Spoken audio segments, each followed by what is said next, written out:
So, hello my friends, welcome to Ups and Downs, and this one is going to be hard. In case you don't know, both Bray Wyatt and Terry Funk passed away this week, and it has just been horrible. And before we do go on, as ever, all the thoughts and feelings and positive vibes to their friends and family. I cannot even imagine what they're going through today, so just take some love and send it to them. SmackDown also started with graphics for both guys, and the entire main roster was on the rampway to do the 10-bell salute, and Eric Rowan and Braun Strowman were there, so I'm just going to level with you, it was incredibly hard to watch. I get this is slightly ridiculous, but we have done it before, and I thought it worked well. Let's face it, Ups and Downs is absolutely ridiculous, hence why I'm embracing ridiculousness today and wearing my ridiculous t-shirt. But we have the Ups and Downs counters. We're just going to throw 1,000 ups onto the up counter. We're just going to totally ignore the downs, which is basically what I do anyway, on this stupid show.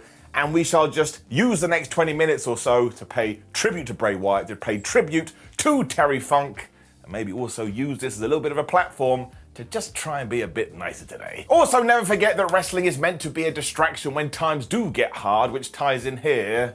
And then, yeah, we cut to the Bray Wyatt video package. And don't walk in my house and tell me this man didn't have an impact on pro wrestling, even though he was only in WWE for about 10 years or so. The characters, the gimmicks, the ideas, the sheer personality. His brain was one of a kind. And seeing it just put into a vignette like this, well, it was just damn impressive. Do not watch it though unless you have a box of tissues sat right next to you, and afterwards we cut back to the roster, who of course were absolutely broken up. I mean, once again, it's just the worst. The crowd also launched into a rendition of He's Got the Whole World in His Hands, and then the rocking chair was in the ring or somewhere on the stage as a spotlight focused on it, and I tell you, he was 36 years old, which is no age. He's got a wife and he's got kids. I mean, again, what do you even say? The emotional roller coaster continued because, of course, we also focused on Terry Funk. And this almost ties in as well, because once again, if you enjoy what professional wrestling is today, you ain't gonna get there without the Funkster. He too just saw sports entertainment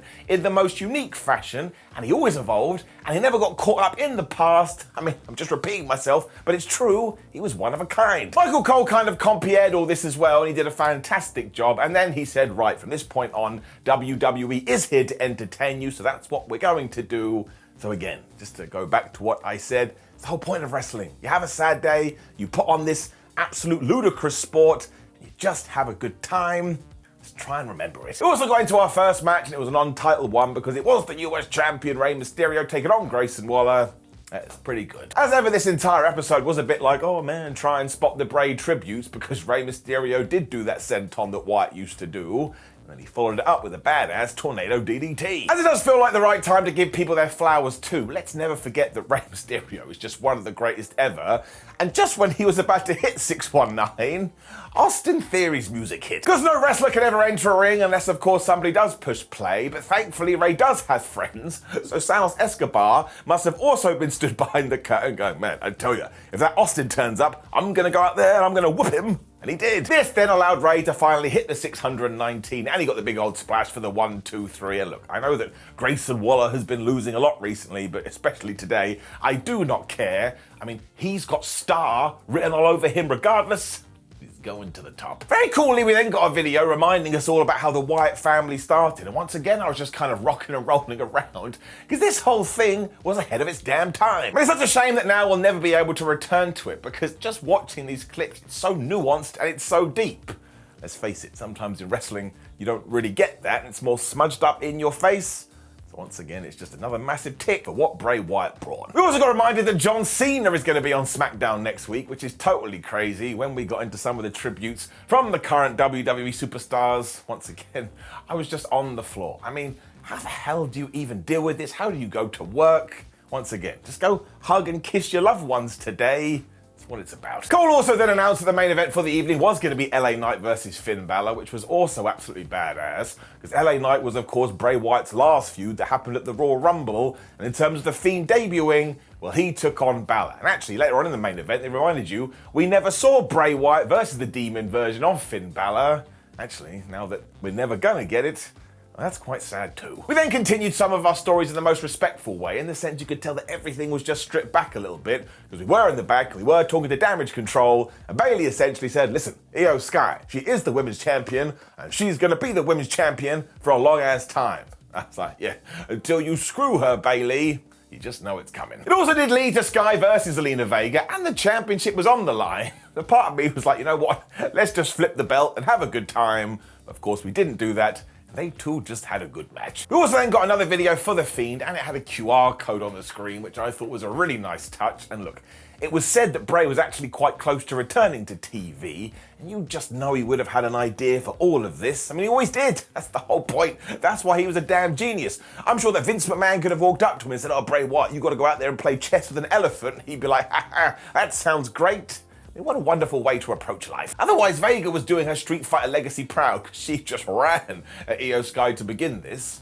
Sky isn't into Capcom games, so just threw her into the floor. Zelina wasn't going to take that lying down though, quite literally, because she went to the top rope and she hit this Meteora for a 2.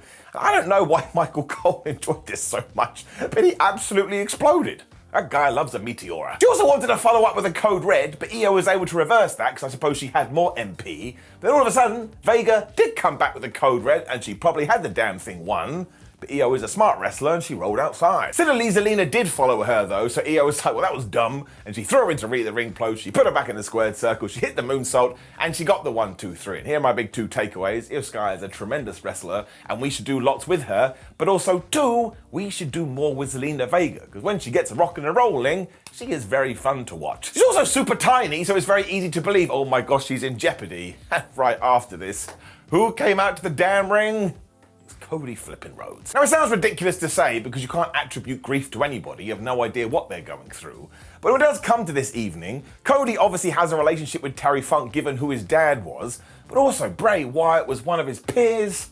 So once again, my heart just breaks. Plus, do not forget either that Rhodes was a part of AEW's tribute show to Brody Lee. And man, when you put all that in your head, well, life can just be totally unfair. He also took us back to his childhood when he was 11 and said he was hanging out with Dusty, when all of a sudden the crazy man called him an egg-sucking dog. He even turned to Michael Cole and was like, can we say egg-sucking dog on Fox? And apparently you can, and obviously you can figure this out. They were the words of Terry Funk, which once again, that sentence alone makes him a legend. WWE then continued this seamless tribute to both guys because we got this Terry Funk video. And I was gone again. And look, I'm just going to keep saying this until the cows come home. You ain't ever getting another Terry Funk, and man, do we owe him a lot. The best thing about Terry and Wyatt, though, is that when you come outside of the wrestling bubble, do you know the story that everybody has been telling for the last 24, 48 hours? Apparently, they were just the nicest dudes ever. They always had a smile on their face and a laugh, and they made sure to say hello to everyone. That's who I'm going to try to aspire to be more like. Costs nothing to be nice. Rose then announced the following tag team match was going to be a Terry Funk hardcore brawl. I actually saw this on social media. Wouldn't it be great if we now took hardcore matches and called them Terry Funk rules matches? I would love that. And out came the Street Profits and out came the Brawling Brutes. And look, yes, I understand it wasn't the most hardcore thing you've ever seen in your life, but for goodness sake, it was a program on Friday nights on Fox television. Just enjoy it for what it was. And also, there was an upside to this, because of course, Montez Ford and Angelo Dawkins do have this new gimmick. And while they should probably change their music to rubber stamp that, they now do have more edge, not Adam Copeland. So this actually helped them out. They whooped ass. We also had a very nice homage to Terry Funk during this, because Ridge Holland grabbed Butch and put him on his shoulders and started doing the aeroplane spin, and he knocked everybody down, which of course is what the Funkster like to do in ECW. With a ladder. I can't remember how old he was when he did turn up in Extreme Championship Wrestling, but I tell you, he was no spring chicken, and he was still one of the most important guys they had. Montez Ford then balanced things out by doing one of his crazy dives when we got dun dun dun dun, and out came Bobby Lashley. And I was like, what are you doing, Bob? You've just decided now, well, it's been about 6 minutes, I should take a closer look at this. So we did. Ford and Angelo Dawkins then hit a double blockbuster, but Butch broke that up at 2, so Ford hit his frog splash and Butch was back again. And this really annoyed Bobby Lashley, because he waited until the former Pete Dunne was on the outside. He was like, I'm going to murk you. And he ran at him, and he hit him with this crazy spear. Now look, the referee saw this, but again, it's a Terry Funk rules match, so there are no rules. During all of this too, Butch had set up a table, much to the joy of the fans, because they'd been demanding it. So this obviously went bad for the Brutes, because the Street Profits grabbed Holland, and they gave him that new finisher through the damn wood. I tell you, I don't know who came up with that thing, but it is absolutely fabbo. Because this really was a happy accident because we crossed the streams here. It was very nice to pay tribute in this way, but also, yeah, it really made the Street Profits look like they've hit the reset button. So now, if we just change their presentation a little bit, I think they're gonna smash it. We then had one final video focusing on the Firefly Funhouse, and once again I was just on the floor because I was like, oh yeah, one day Bray woke up and said, well, I'm gonna be a kids TV presenter, and I'm gonna play with puppets, and I'm gonna be a serial killer wearing a mask, but it's gonna be some of the most invented stuff you would ever see. I mean, if I tried to do that, I would have been laughed off the planet.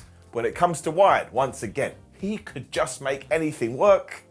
Really will be missed. It also led to our final match of the evening, but before that, if you can believe it, we gave LA Knight a microphone, and that really should go into all of our pockets, because that is a big deal. The office must trust him. It must have been really difficult too, because again, he was Bray Wyatt's last feud. That must do things in your head. But he did start this by saying, look, sometimes your greatest enemy can become your greatest helper, and everything Bray did for me at the start of the year, well, it's one of the reasons where I am right now. So if that is Wyatt's final wrestling act, I tell you, we will look back and say it was incredible. Because if by the end of this year, LA Knight isn't a megastar, well, something has gone horribly wrong. He was also so good here, LA, because all of a sudden he switched on a dime and he started cutting a promo on The Miz, because they are going to be taking each other on at Payback. And he was funny too. He made people laugh. We needed some levity, because when he was impersonating The Miz, he was like, wait, there's too much bass in my voice. And they was all like, oh, no, I'm The Miz. Actually, damn good impression. He also mentioned the fact that even when the A-lister had a stunt double, nobody cared about him and they were more interested in the other guy, which was a very nice callback when he looked right in the camera and said, listen, Miz, a wise man once told me you should run. And of course, that was like a little tribute to Bray Wyatt too. I couldn't handle any of this. Finn Balor then arrived because, of course, this was our main event and they started to get into it.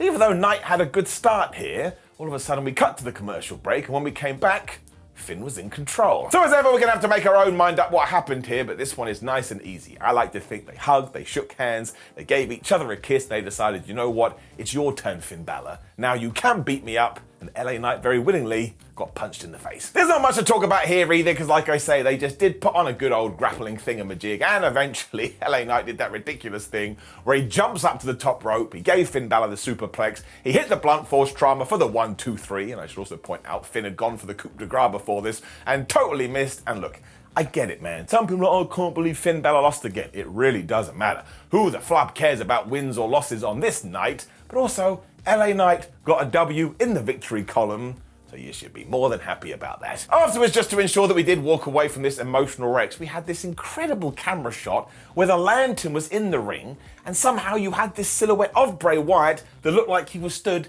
in the squared circle. Now, I have no idea how WWE did this, but it was a damn powerful sight. Soon the screen went dark as well, which was kind of like a metaphor for the lantern going out, because of course when the light is no longer there, the fireflies can no longer follow it, and that was it for me.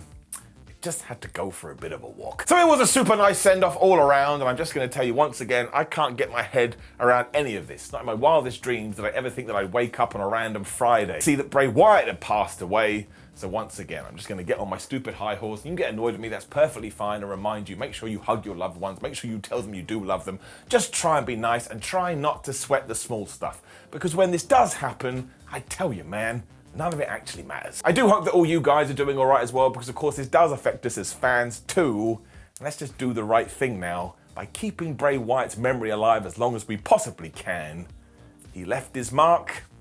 We should celebrate it. Now, please do go in the comments below and just share your memories of Bray Wyatt. And you know all the other YouTube stuff. You can do it, you cannot do it. Actually doesn't matter, because more importantly, I want you to go and do something for you today. And given what the weekend is, if you are going to All In or any of the indie shows that are happening over the next few days, just make sure you have a good time. Even if you go to a show and it's the worst thing ever, well, who cares? I bet there's still one bump. You're like, oh my gosh, that looked amazing.